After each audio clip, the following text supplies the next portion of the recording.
देख भाई, आज हम स्टार्ट कर रहे हैं मैक्रो इकोनॉमिक्स।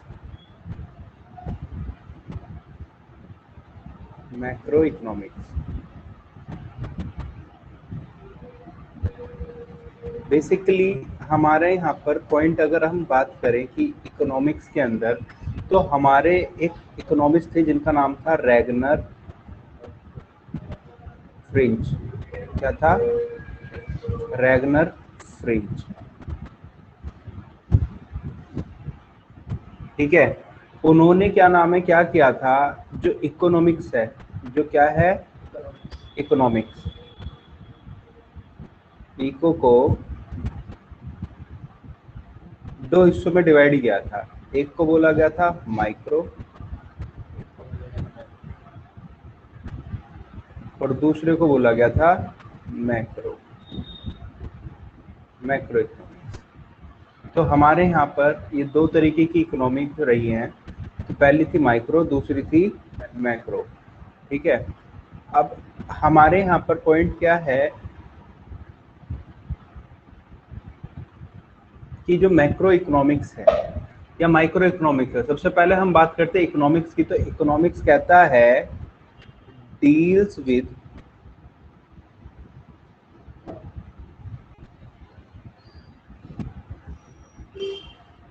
Economic problem. क्या कहता है? Deals with economic problem. आज के टाइम पे अगर हम बात करें तो हमारे देश के अंदर यही चीज चल रही है, क्या कि इकोनॉमिक प्रॉब्लम क्या है। ठीक है। इकोनॉमिक प्रॉब्लम क्या हो सकती है? जहाँ पे भी आप किसकी बात करते हो, जहाँ भी इकोनॉमिक प्रॉब्लम क्या होगी, जहाँ भी क्या हो जाएगी, इन्वॉल्व मनी। जहाँ पे भी क्या होगी, इन्वॉल्व मनी। तो वहाँ पे आपका क्या बनता है, वहाँ पे इकोनॉमिक प्रॉब्लम पे हम बात करते हैं। और जब हम यहाँ पर बात करते हैं इकोनॉमिक्स की, ठीक है, तो इकोनॉमिक्स में हम इस चीज की क्या करते हैं, इस चीज की क्या करते हैं, हम यहाँ पर करते हैं स्टडी। ठीक। अब स्टडी करने तो तक तो ठीक है, लेकिन अब ये स्टडी हमारी दो तरीके से होती है। कितने तरीके से हो सकती है? दो तरीके से। अगर हमारी स्टडी कैसी हो रही है, हमारी स्टडी हो रही है इंडिविजुअल लेवल पर। किस पे? इंडिविजुअल पे। तो इंडिविजुअल पे तो हम क्या करेंगे, हम माइक्रो इकोनॉमिक्स की बात करेंगे। हम किसकी बात करेंगे? माइक्रो इकोनॉमिक्स की। ठीक है। तो आपने लास्ट 11th क्लास के अंदर यहाँ पे आपने पढ़ा था क्या, डिमांड, सप्लाई, कंज्यूमर इक्विलिब्रियम। ठीक है। Producer equilibrium. प्रोड्यूसर इक्विलिब्रियम के साथ साथ आपने यहाँ पे पढ़ा था क्या, आपने फिर पढ़ा था टाइप ऑफ मार्केट्स, मार्केट भी पढ़ा था। साथ में यहाँ पे कंज्यूमर इक्विलिब्रियम के अंदर आपने पढ़े थे रिलेशन किस किस चीज के, प्रोडक्शन के। प्रोडक्शन पढ़ा था ना, टीपीएमपी वगैरह। इसके साथ ही आपने पढ़ा था कॉस्ट, रेवेन्यू। तो ये जो आपने पढ़े थे, ये सब आपके किस में आते हैं, माइक्रो इकोनॉमिक्स में। अब बात करते हैं हम अपनी किसकी, मैक्रो इकोनॉमिक्स की। किसकी बात करते हैं? मैक्रो इकोनॉमिक्स की। तो हेडिंग है अपना मैक्रो इकोनॉमिक्स। किसकी बात करते हैं? Macro economics. तो बेसिकली मैक्रो इकोनॉमिक्स के अंदर पॉइंट क्या आते हैं हमारे, मैक्रो इकोनॉमिक्स के अंदर हम स्टडी करते हैं किसकी, मैक्रो इकोनॉमिक्स के अंदर हम क्या करते हैं, मैक्रो इकोनॉमिक्स में हम करते हैं स्टडी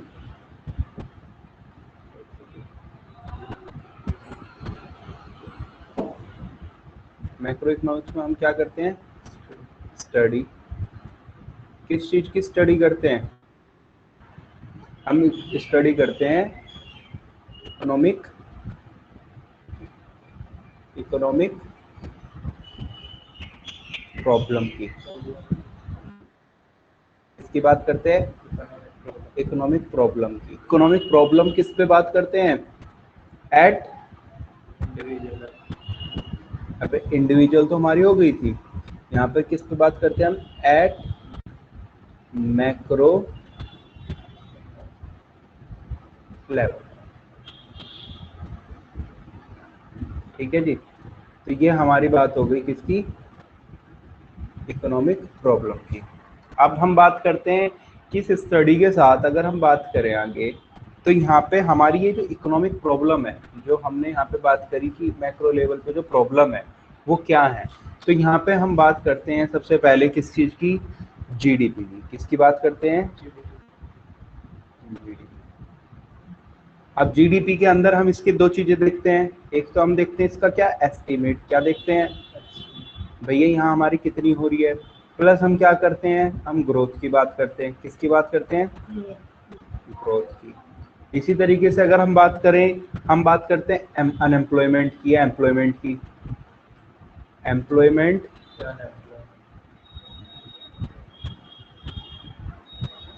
या अनएम्प्लॉयमेंट, राइटिंग सुधर रही है।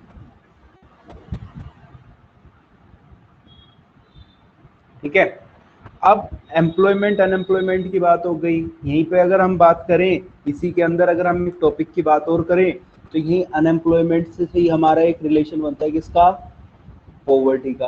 किसका बनता है, पॉवर्टी का। साथ में हम यहीं पे बात करें तो हम बात करते हैं किसकी, एएस और एडी की। किसकी बात करते हैं, aggregate supply and aggregate demand. किसकी बात करते हैं, aggregate supply and aggregate demand. यहीं से हमारा अगर हम बात करें तो हमारे दो पॉइंट निकल के आते हैं, एक को बोलते हैं महंगाई, इन्फ्लेशन। क्या बोलते हैं, इन्फ्लेशन। और एक को दूसरे को बोलते हैं एंड डिफ्लेशन। क्या बोलते हैं, डिफ्लेशन, मंदी, महंगाई और मंदी।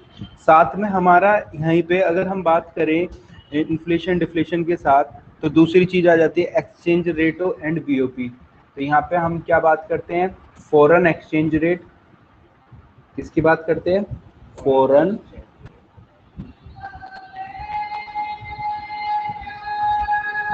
Exchange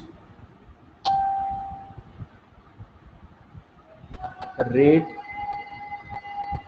and BOP. देखो हमारा फॉरेन एक्सचेंज जो डॉलर वगैरह का प्राइस या फॉरेन करेंसी जो होती है, उनके प्राइस में जो चेंजेस आते हैं, या जो हमारा एक डोमेस्टिक करेंसी के रिटर्न में हम एक्सचेंज करते हैं फॉरेन करेंसी को, उसको बोलते हैं फॉरेन एक्सचेंज रेट। और उस रेट के अकॉर्डिंग हम क्या करते हैं, जो भी किसी देश में व्यापार चलता है तो उसको हिसाब किताब भाई खाते को हम क्या बोलेंगे, बीओपी।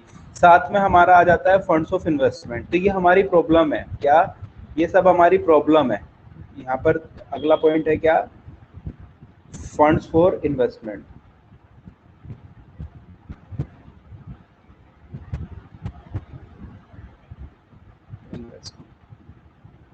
तो अभी मैंने यहाँ पे आपको छोटे छोटे से पॉइंट यहाँ पे बताया कि भैया जीडीपी के अंदर हम एस्टिमेट ग्रोथ निकालते हैं, एम्प्लॉयमेंट एंड एम्प्लॉयमेंट हो गया, ये हमारी इकोनॉमिक प्रॉब्लम है। ये हमारी सब क्या है, इकोनॉमिक प्रॉब्लम है कि हमारा फॉरेन एक्सचेंज रेट किस तरीके से करें। लेकिन यहाँ पे क्या होता है, ये तो हो गई प्रॉब्लम। अब इन प्रॉब्लम को निकालने के मैंने यहाँ पे कुछ एग्रीगेट्स लिखे हैं, इनको फिर हम क्लियर कर लेते हैं। तो यहाँ पे हमारे क्या होते हैं, कुछ एग्रीगेट्स होते हैं। क्या होते हैं, इनको डिटरमाइन करने के एग्रीगेट्स।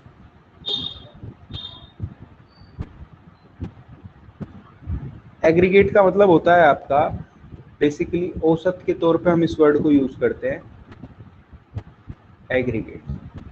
तो एग्रीगेट्स के अंदर अगर हम बात करें तो यहाँ पे हमारे एग्रीगेट्स के अंदर यहाँ पे सबसे पहले आता है आपका एडी। क्या आता है, एडी। एडी को हम बेसिकली क्या बोलते हैं, एडी को बोलते हैं एक्सपेंडिचर। क्या बोलते हैं, एक्सपेंडिचर। देखो आपके यहाँ पे एग्रीगेट डिमांड जो होगी वो बेसिकली आपकी किस चीज पर रिलेट करके बनेगी, एक्सपेंडिचर पर रिलेट करके बनेगी। सेम इसी तरीके से दूसरा पॉइंट आपका आता है किसका, एग्रीगेट सप्लाई का। बेसिकली एग्रीगेट सप्लाई आपको किसको फोकस करके बनती है, प्रोडक्शन को फोकस करके बनती है। किसको फोकस बन के बनती है, प्रोडक्शन को। एग्रीगेट सप्लाई आपका बेसिकली सप्लाई आपका क्या होता है, प्रोडक्शन लेवल होता है जो producer want to wish to produce. ठीक है, और यहाँ पे एग्रीगेट सप्लाई का मतलब क्या है आपका, जो सप्लाई हो रही है। अब यहाँ पे जो एग्रीगेट डिमांड और एग्रीगेट सप्लाई है, इसी से दो रिलेट करके हमारे एग्रीगेट बनते हैं, जिनको हम एक को बोलते हैं कंजम्पशन फंक्शन। क्या बोलते हैं, कंजम्पशन फंक्शन। बेसिकली ये इनके सब हेड है, एडी और एस की, कंजम्पशन फंक्शन, इन्वेस्टमेंट,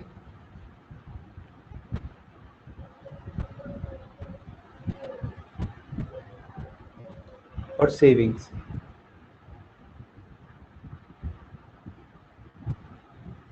ठीक है, ये तीन हो गए। साथ में अब यहाँ से हमारा इन सब एग्रीगेट से रिलेट होके हमारा एक एग्रीगेट और बनता है जिसको हम बोलते हैं डोमेस्टिक इनकम। क्या बोलते हैं? Domestic income.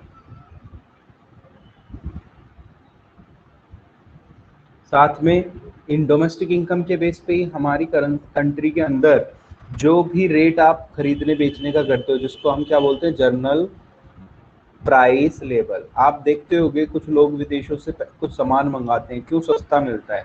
क्योंकि हर देश के अंदर उसकी ग्रोथ रेट के हिसाब से उसका लेवल रहता है। तो यहाँ पे बात आती है किस चीज की? Journal price level. ठीक है जी, चलिए अब आगे चलते हैं हम यहाँ पे। ये तो हो गया हमारा ब्रीफ डिस्कशन किस चीज का? हमारा इकोनॉमिक्स का। अब हम बात करते हैं अपने चैप्टर की। तो चैप्टर के अंदर हम बेसिकली नेशनल इनकम के एग्रीगेट्स के बारे में हम बात करेंगे। क्या बात करेंगे हम? नेशनल इनकम के एग्रीगेट्स।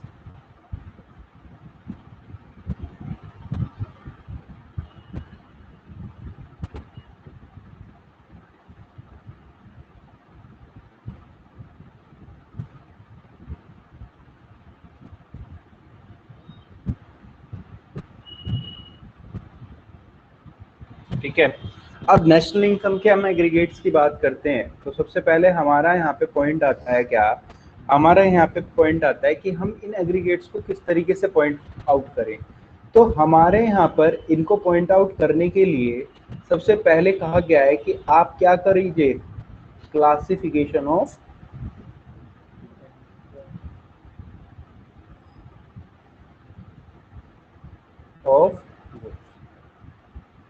हमारे यहाँ पे नेशनल इनकम को करने के कई तरीके होते हैं, जिसमें हम सबसे पहले हम बात करें तो नेशनल इनकम को हम 3 मेथडों से निकालते हैं। कितने मेथडों से निकालते हैं? 3 मेथडों से। सबसे पहले को हम बोलते हैं क्या? बेसिकली ये हमारे रिलेट करके चलता है। एक तो होता है प्रोडक्शन मेथड। क्या होता है? प्रोडक्शन मेथड, जिसको हम साथ में बोल देते हैं वैल्यू एडेड मेथड। क्या बोल देते हैं? Value added method. दूसरा होता है हमारा इनकम मेथड। क्या होता है? Income method.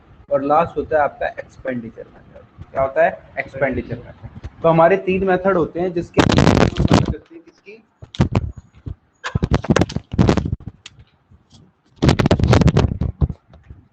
हम अभी बात कर रहे हैं किसकी? प्रोडक्शन मेथड के थ्रू समझने की। तो इसमें सबसे पहले हम बात करते हैं किसकी? Classification of goods.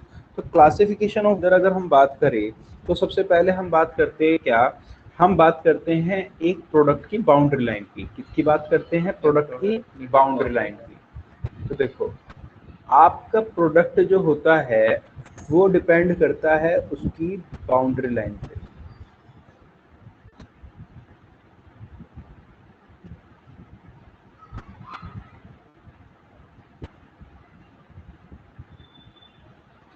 किससे? बाउंड्री लाइन पे। बाउंड्री लाइन पे क्या मतलब क्या है कि अगर बाउंड्री लाइन जो है वो क्रॉस हो चुकी है, यानी कि एक प्रोडक्ट बन चुका है। क्या हो चुका है? क्रॉस हो चुकी है, यानी कि कंप्लीट हो चुका है। नो फर्दर प्रोडक्शन या no further investment to improve the quality, या नॉट क्रॉस। क्या है? या क्या होगा? Not cross. ये दो बात होगी, या तो क्रॉस कर चुका होगा बाउंड्री लाइन को या क्रॉस नहीं किया होगा। ठीक है, तो यहाँ पे क्या होता है, आपके इसी चीज से आपकी एक डेफिनेशन बनती है जिसके अकॉर्डिंग हम प्रोडक्ट को बोलते हैं क्या? हम प्रोडक्ट को बोलते हैं क्या? Final goods.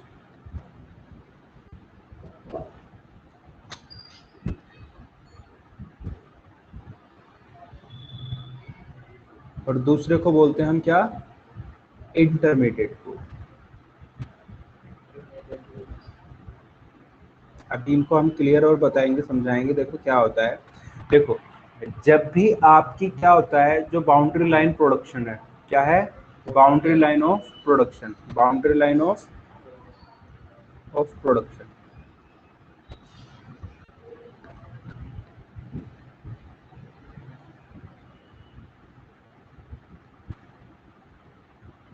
या तो वो क्रॉस हो चुकी होगी या नहीं हुई होगी। तो फॉर एग्जाम्पल भाई मैं कुर्सियां बनाता हूँ, मेरी कंप्लीट कुर्सी हो चुकी है तो वो मेरा क्रॉस हो चुका, ठीक है। और नॉट क्रॉस का मतलब है जैसे आपका क्या है, वर्क इन प्रोग्रेस, आपकी कुर्सियां आधी अधूरी बनी हुई है, क्या है, आपकी कुर्सी आधी अधूरी बनी हुई है, तो उसको क्या बोलेंगे, वर्क इन प्रोग्रेस। हाँ, तो इसको बोलते हैं देशी भाषा में WIP। या दूसरी बात मैं एक और वर्ड यहाँ पे यूज करता हूँ, क्या, रॉ मटेरियल, कच्चा माल। तो ये बेसिकली आपका एक इंटरमीडिएट गुड्स के तौर पे फाइनलाइज किया जाता है और इनको हम बोलते हैं इंटरमीडिएट गुड्स, ठीक है। तो आपका यहाँ पर क्या है, ये रेडी टू यूज है, ये क्या है आपका, रेडी टू यूज है, ये रेडी टू यूज है, रेडी टू यूज।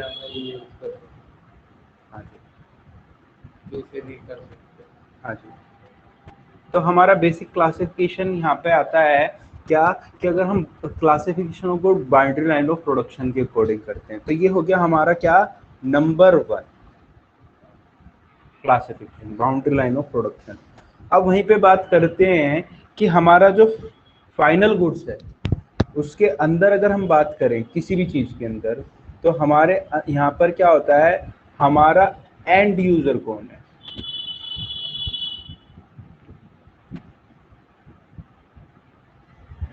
ये हमारा दूसरा पॉइंट है। लास्ट पहला पॉइंट में हमने क्या समझा, पहले पॉइंट में हमने देखा कि बाउंड्री लाइन ऑफ प्रोडक्शन है। अब हम जो दूसरा पॉइंट है वहां पे हम क्या समझ रहे हैं, एंड यूजर कौन है, अंतिम यूजर कौन है। तो आपके अंतिम यूजर दो हो सकते हैं। यहाँ पर बेसिकली हम बात करते हैं किसकी, यहाँ पर बेसिकली अगर हम बात समझें तो हम बात करते हैं अपनी किसकी, फाइनल गुड्स की, जर्नली। बट यहाँ पर हर बार फाइनल गुड्स की ही बात हो ये जरूरी नहीं है, ठीक है। पर जर्नली हम किसकी बात करते हैं, जर्नली।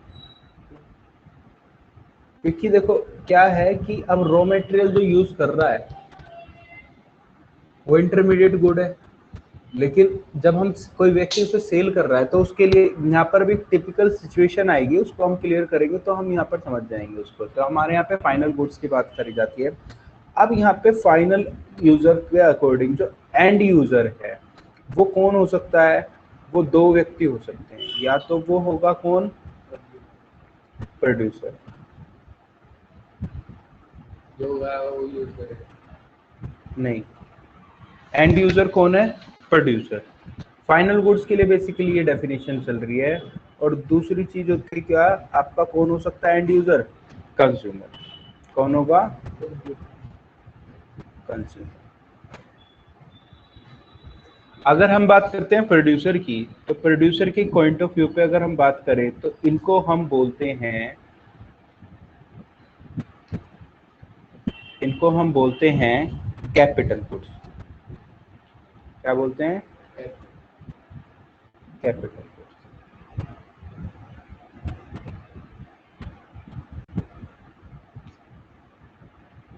और वहीं पे अगर हम बात करते हैं कंज्यूमर के पॉइंट ऑफ व्यू की, तो इसको क्या बोलते हैं हम, कंज्यूमर गुड्स। क्या बोलते हैं, कंज्यूमर। तो यहाँ पे भैया मैं आपको कुछ डेफिनेशन है जो मैं आपको बताना चाहता हूँ कि यहाँ मैंने इन्हीं में अपना लिख दिया तोड़ तोड़ के, जिसको हमें अपना डिफाइन करना है। जैसे फॉर एग्जांपल अगर मैं बात करूँ तो सबसे पहले आती है what is the definition of final goods. तो final goods are the goods which cross their boundary line of production and no further value is added, हाँ, and ready to use. On other hand, intermediate goods are those goods which do not cross boundary line of production and have some value should be added, ठीक है। And यहाँ पे आपका final goods के अंदर capital goods के अंदर है, capital goods is a type of goods which used by the producer as end user, ठीक है। अदर हैंड पे कंज्यूमर गुड्स क्या, consumer goods is the goods type of final goods which is consume by consumers, ठीक है। तो यहाँ पे आपकी कंज्यूमर गुड्स और कैपिटल गुड्स तक की डेफिनेशन हो गई। अब यहाँ पे क्या है, जो कंज्यूमर गुड है, क्या है, कंज्यूमर गुड है, इनको आगे फिर क्लासिफाई किया गया है। क्या है, कंज्यूमर गुड को फिर क्लासिफाई किया गया।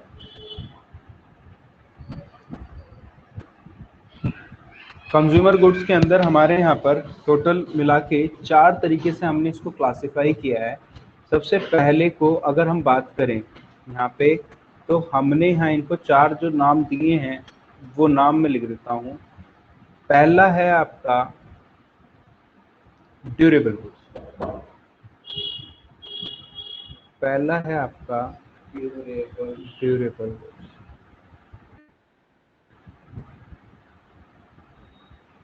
ठीक है, ड्यूरेबल गुड्स।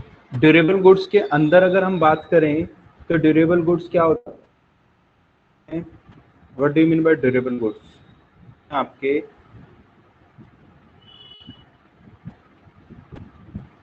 जो सेवरल ईयर्स तक चले, कितने साल तक चले? कुछ सालों तक, सेवरल ईयर्स। पहली चीज। दूसरी चीज ये क्या होना चाहिए यहाँ पे, रिलेटिवली हाई वैल्यू होनी चाहिए। क्या होनी चाहिए? Relatively high value.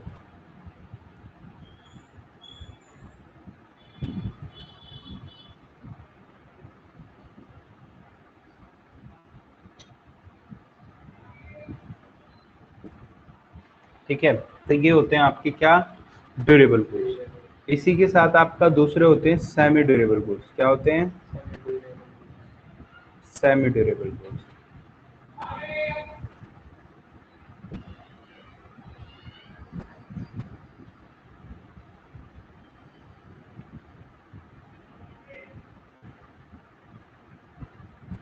Semi durable goods के अंदर क्या होता है आपका, सेमी ड्यूरेबल गुड्स होते हैं जो बेसिकली क्या होता है, इनकी जो लाइफ होती है, जैसे इनकी सेवरल ईयर्स थी, तो इनकी होती है 1 ईयर और स्लाइटली मोर, 1 से 1.5 साल।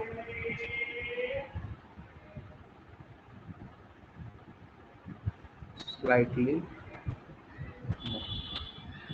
ठीक है। दूसरी चीज क्या होती है, as compared to durable goods, as compared to durable goods not very high value.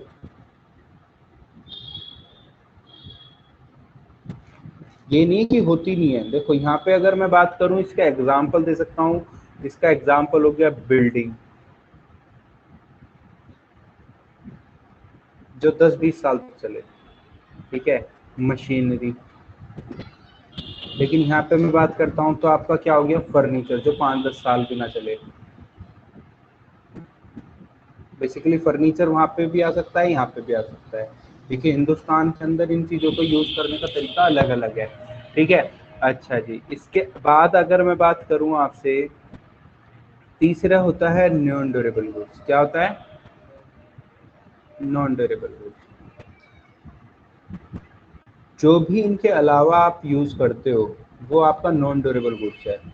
जैसे इलेक्ट्रिसिटी अभी यूज हो रही हो, ठीक है, आपका मोबाइल गया, ये नॉन ड्यूरेबल है, वन टाइम यूज करा जाता है जिसको। तो ये हमारा क्या होता है, सिंगल एक्ट ऑफ कंजम्पशन। तो इसके अंदर आपका डेफिनेशन अगर आपसे पूछी भी जाए तो यहाँ पे मैं वही वर्ड, देखो यहाँ पर जो मैं नोट्स में वर्ड लिख रहा हूँ वो वर्ड है जो आपके की वर्ड है। आप कुछ भी डेफिनेशन लिखो, अगर ये वर्ड यूज नहीं कर रहे तो आपका काम खराब है। वहां पर टीचर हो सकता है आपके नंबर काट ले। इनको इस सेंस में ना कहोगे तो किसी अदर सेंस में आपको लिखना ही पड़ेगा। तो यहाँ पे आपका काम तभी चलेगा अगर आपके पास नॉन ड्यूरेबल गुड्स की डेफिनेशन आती है। तो आपको लिखना होगा क्या, those goods which use a single act of consumption is called non-durable goods। तो मैंने यहाँ पे इनका वो वर्ड लिखा है जिससे आपका इंपॉर्टेंट पॉइंट जनरेट होता है। अच्छा, इसके अलावा आपका लास्ट है पॉइंट,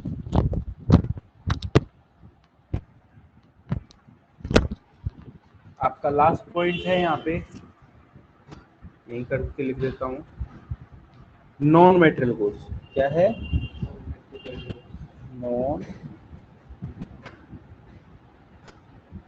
मेटेरियल।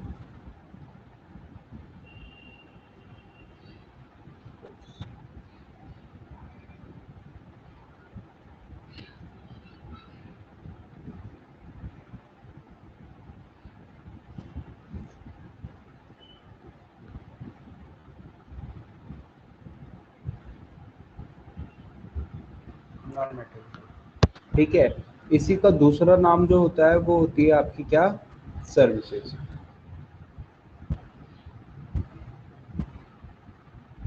क्या होता है, सर्विसेज। सर्विसेज के अंदर अगर हम बात करें कि नॉन मेटेरियल गुड्स के अंदर जो सर्विसेज होती है वो क्या होती है, यहाँ पे अगर मैं बात करता हूँ तो नॉन मेटेरियल गुड्स के अंदर जो सर्विसेज की बात की गई है उसमें सीधा है कि विच डायरेक्टली सेटिस्फाई ह्यूमन वांट्स। इसके अंदर क्या कहा गया है, डायरेक्टली सेटिस्फाई। अब आप यहाँ पे मेरे से कोचिंग पढ़ रहे हो तो ये क्या है आपका डायरेक्टली, ये नहीं है कि आपके दिमाग को मैं क्या नाम 500 ग्राम वजन फालतू करके भेजूंगा। तो मैं आप मूवी देखने गए तो ये नहीं है कि वहां से थिएटर से कुर्सी उठा लाओगे। तो यहाँ पर जो भी बात रहती है वो आपकी क्या रहती है, नॉन मेटेरियल गुड्स और सर्विसेज। हॉस्पिटल गए तो डॉक्टर को घर ले आए, उसके पास सुई लगाई कि मेरे को सुई दे दे, तो ऐसा कोई भी पॉइंट नहीं रहता। ठीक है, तो यहाँ पर आपकी बात हो गई किसकी, क्लासिफिकेशन ऑफ गुड्स की। अब इन क्लासिफिकेशन ऑफ गुड्स के साथ अगर हम बात करें तो हमारे कुछ पॉइंट हैं जिनको अभी हमें समझना है, जो अभी हमने क्लियर नहीं करे। जैसे अगला पॉइंट है आपका क्या,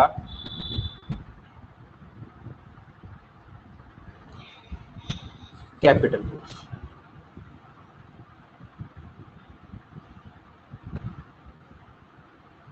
what do you mean by capital? तो देखो बेसिकली कैपिटल गुड्स जो होते हैं, जो आपके ड्यूरेबल गुड्स होते हैं, यहाँ पे कैपिटल गुड्स के अंदर अगर मैं एक वैसे ही थोड़ा सा ब्रीफ में देना चाहूँ तो मैं लिखना ये चाहूँगा कि देखो जो ड्यूरेबल गुड्स होते हैं, मैं इसीलिए कह रहा था कि यहाँ कंफर्म नहीं है डेफिनेशन। एक सेकंड,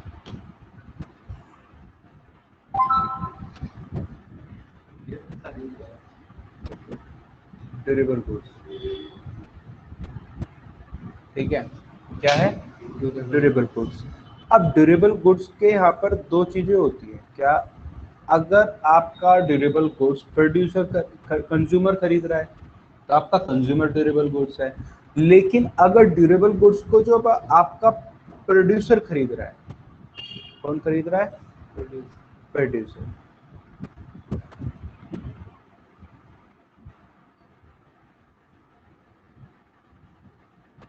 तो यहाँ पर आपका उसको हम क्या बोलते हैं, कैपिटल गुड्स। क्या बोलते हैं, कैपिटल गुड्स। तो अब कैपिटल गुड्स के अंदर आपको समझ में थोड़ा थोड़ा आ गया होगा कि अगर घर के लिए मैं यूज कर रहा हूँ कोई बिल्डिंग तो वो मेरा क्या है, ड्यूरेबल कैपिटल कंज्यूमर गुड्स है। और अगर मैं बिजनेस के लिए उस बिल्डिंग को यूज कर रहा हूँ that is called capital goods. अब कैपिटल गुड्स के अंदर यहाँ पर हम अगर डेफिनेशन की बात करें तो डेफिनेशन के अंदर भी यहाँ पे क्या आता है पॉइंट, ध्यान से देखिएगा। तो पहली बात है used in process of production, used in process of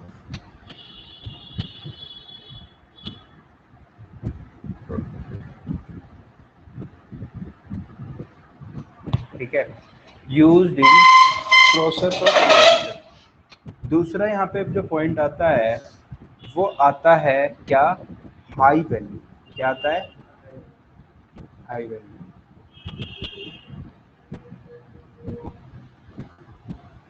तीसरा जो आता है वो आता है फिक्स्ड एसेट।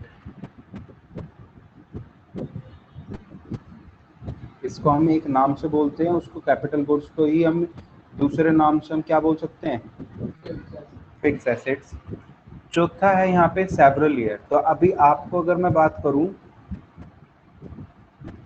शायद तो ये वाली हाई वैल्यू और सेवरल ईयर, यहाँ अभी आपने पढ़ी थी डेफिनेशन किसकी, हाई वैल्यू और सेवरल ईयर। तो आपको यहाँ से समझ में आ गया होगा, एक तरीके के ड्यूरेबल गुड्स को जब प्रोड्यूसर यूज करता है तो उसी को हम क्या बोलते हैं, कैपिटल गुड्स करते हैं। और यहाँ पर हमारा यहाँ पे फिक्स एसेट होने के कारण हमारा एक नया पॉइंट आता है क्या, इट लीड्स टू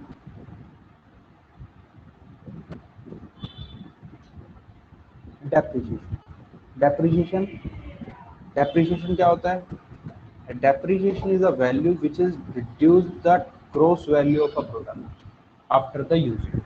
ठीक है, तो यहाँ पर क्या होता है, जब भी किसी चीज को हम किसी फर्दर प्रोडक्शन या यूटिलाइज करने की बात करते हैं तो उसकी जो वैल्यू की गिरावट होती है उसको हम बोलते हैं क्या? डेप्रिसिएशन। ठीक है, अच्छा अब यहाँ पे आपकी कुछ नई लाइन आती हैं इसके अंदर ही आपकी, जिसको अंदर आपके क्वेश्चन आता है क्या?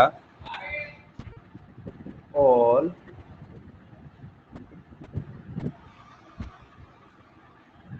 Machine,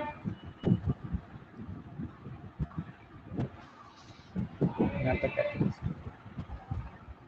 all machines are not capital. 3 number का आता है ये। कभी कभार इस स्टेटमेंट को आज से 5 साल पहले तो बहुत मशहूर थी ये चीज, all machines are not capital goods. सारे मशीन पैसा कमाने के लिए नहीं, all machine are not capital goods. अभी इसके अंदर बात करेंगे तो हम साइंटिस्ट की लैंग्वेज में बात करें तो what is the meaning of machine? है ना? तो यहाँ पर हमारे यहाँ पर देखो क्या होता है, बेसिकली हमने यहाँ पे बात करी तो हम यहाँ एक छोटी सी बात समझते हैं किस चीज की? एंड यूजर की। किसकी बात करते हैं? And user.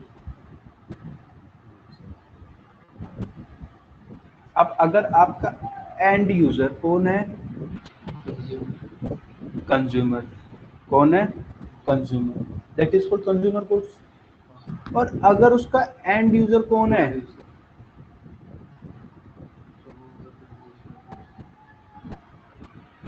तो ये आपकी क्या बन गई? समझ में आई? अब इसके अंदर, इस लाइन के अंदर स्टेटमेंट में सबसे पहली बात आप बताओगे कैपिटल गुड्स के अंदर क्या, कि सबसे पहले क्या है कि all machine are not, yes it is true, all machine are not capital goods. Capital goods और only those good which end user is producer. ठीक है, otherwise it is called consumer goods. For example, ऐसे कुछ example मैं बता रहा हूँ मशीनों के जो आपके कैपिटल गुड्स के अंदर कवर हो भी सकते हैं और नहीं भी, बट वो मशीन है। बट वो क्या है? मशीन है। बट वो आपकी कैपिटल गुड्स के अंदर भी हो सकते हैं और नहीं भी हो सकते। For example car. कार कोई ट्रांसपोर्ट कंपनी यूज कर रही है, कोई कंपनी वैसे यूज कर रही है तो वहां उसका कैपिटल गुड है। लेकिन अगर वही कार कोई व्यक्ति अपनी फैमिली के साथ ट्रिप मारने के लिए यूज कर रहा है, that is called consumer goods. दूसरा यहीं पे मैं बात करूं, सिलाई मशीन। घरों के अंदर बहुतों की लेडीज होती हैं, आज से कुछ साल पहले, अब भी चलता है सिलाई मशीन। अब तो खैर सब बाहर ही काम करते हैं इस चीज़ के, लेकिन सिलाई मशीन माताएं वगैरह बतेरी चलाती हैं। ठीक है, स्विंग मशीन इसको बोलते हैं। सबसे इम्पोर्टेंट लास्ट, कंप्यूटर। तो कंप्यूटर के अंदर क्या है भैया, मैं यहाँ काम कर रहा हूँ आपको पढ़ाने का, तो ये मेरे लिए कैपिटल गुड है। लेकिन आप पबजी खेल रहे हो, मिनी मलेशिया खेल रहे हो, ठीक है, GTA खेल रहे हो, तो वो आपके लिए क्या है? कंज्यूमर। अच्छा, अब बात करते हैं यहाँ पे एक नई यहाँ पे एक पॉइंट है, एक स्टेटमेंट है जिसको हमें लिखना है क्या? Capital goods. इतनी बात लिखने के बाद हमें जो लिखनी है लाइन, वो लिखनी है capital goods are only those durable goods, only those durable goods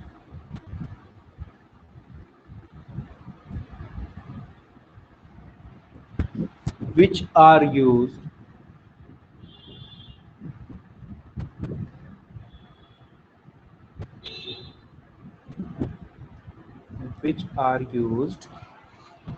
as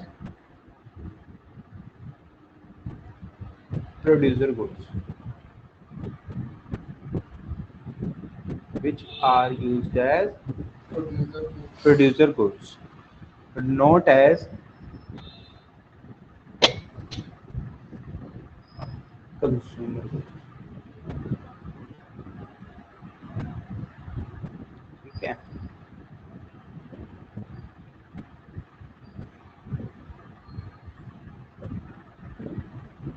ठीक है। तो ये आपका क्या हो गया, कैपिटल गुड्स के अंदर आपको मैंने बताया कि क्या चीज रहती है, उसके अकॉर्डिंग हमने बात करी क्या कैपिटल गुड्स क्या होते हैं। यहाँ पे मैं इस पे एक बार लाइन भी इंटरलाइन भी कर देता हूँ। Capital goods only those durable goods, क्या है, those durable which are used as producer और नॉट एज। तो ये वाली लाइन आपके भैया 3 नंबर के लिए लिखी जाती है, बट यहाँ पे मैंने बहुत ब्रीफ में लिखा है इसके अंदर, ठीक है।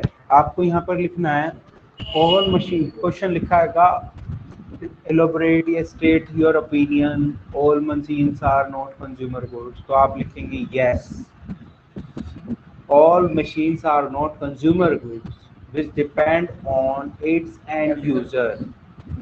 If end user is producer, that is called capital goods, otherwise it's called consumer goods. For example, car, sewing machine, computers. Full stop के बाद नेक्स्ट लाइन से लिखेंगे, नेक्स्ट पैरा से लिखेंगे consumer goods are only those durable goods which are used as producer goods and not as consumer goods. तो आपकी ये वाली बात की आपको समझानी थी, इसी चीज को आपको लिखना था जिसके ऊपर आपकी एक पॉइंट था। अच्छा, साथ में आपकी ऐसी ही सेम एक और स्टेटमेंट आती है जो है ऑल capital goods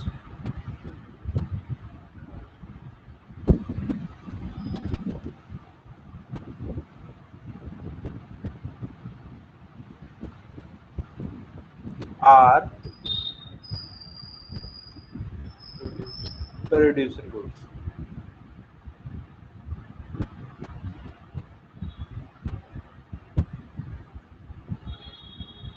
बट के लिए कलर बदल लेता हूँ,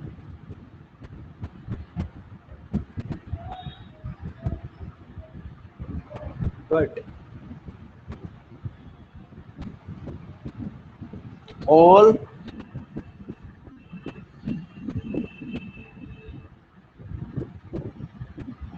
producer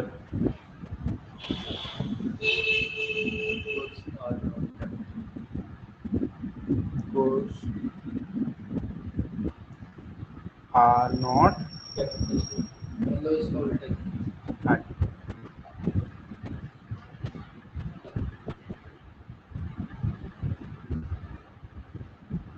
देखो, अब आपने यहाँ पे क्लासिफिकेशन जो यहाँ पढ़ा था, बेसिकली देखो ये चीज होती है कि आपके कुछ तो होते हैं ड्यूरेबल गुड्स, क्या होते हैं, कुछ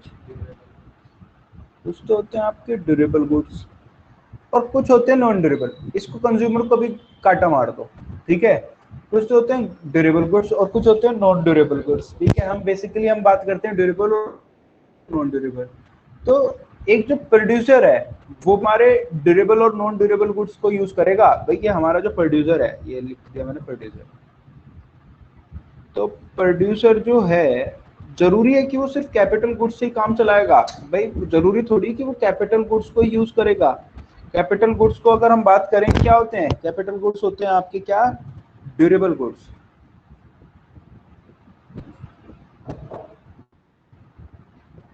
गुड्स तो जरूरी थोड़ी है, आपका हो सकता है कि प्रोड्यूसर को जो यूज करने हो वो नॉन ड्यूरेबल गुड्स हो।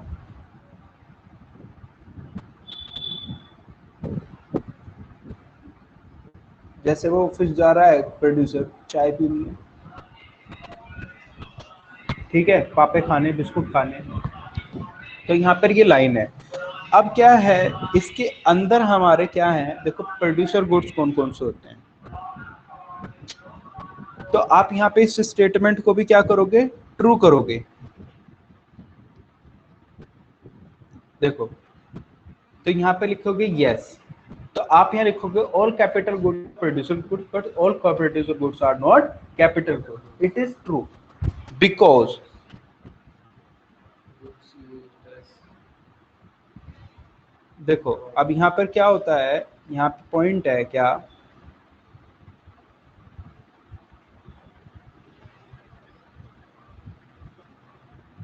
यहाँ पे है गुड्स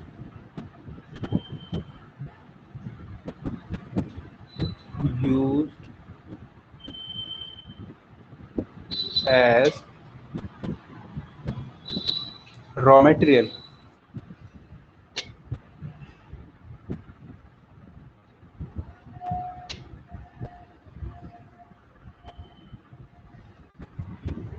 ठीक है, पहला क्या पॉइंट है आपका, goods used as raw material. दूसरा पॉइंट है आपका क्या कि सिंगल यूज है।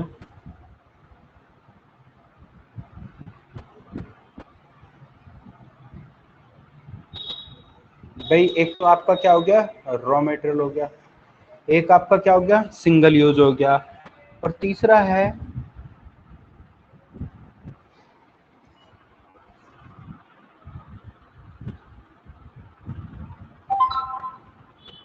Can not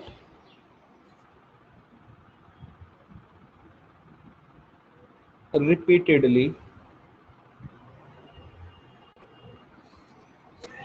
used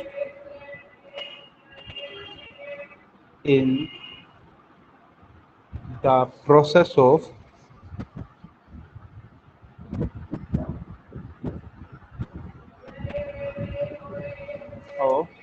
product।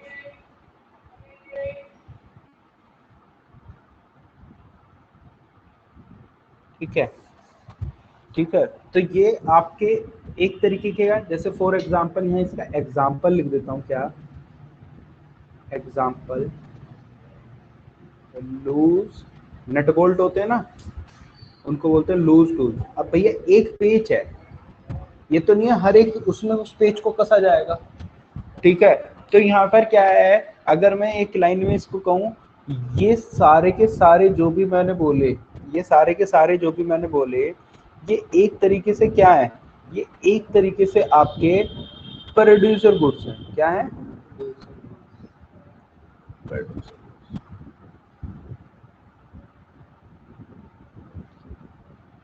ठीक है, लेकिन यहाँ पे आपको बताना क्या है, क्या कि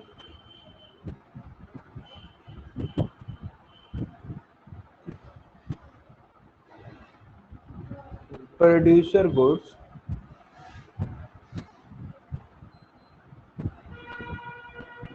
क्या, producer goods other than durable goods.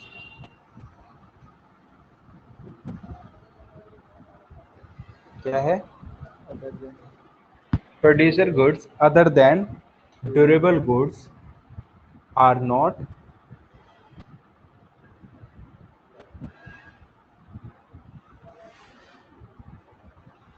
Capital.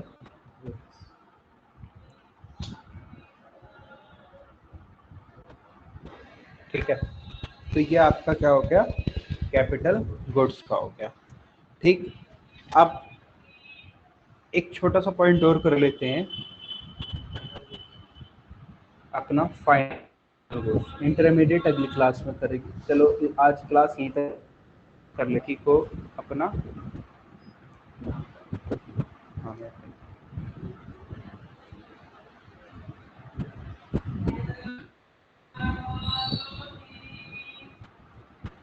आज की क्लास इतना यहीं तक कर लेते हैं। नेक्स्ट क्लास में हम अपना टॉपिक जो है वो स्टार्ट करेंगे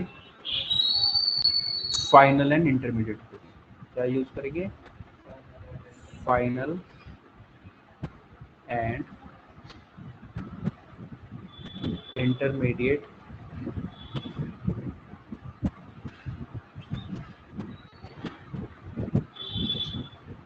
ठीक है जी, ठीक है भैया, बाय बाय।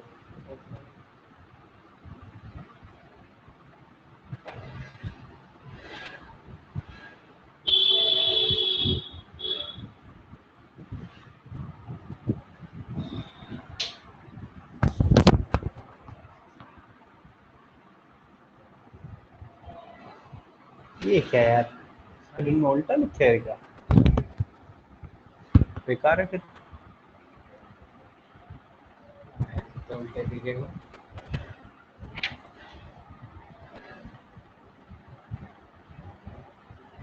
क्वेश्चन मार्क क्यों भेज रखा है? जल्दी आ गए, कर गया आ गया।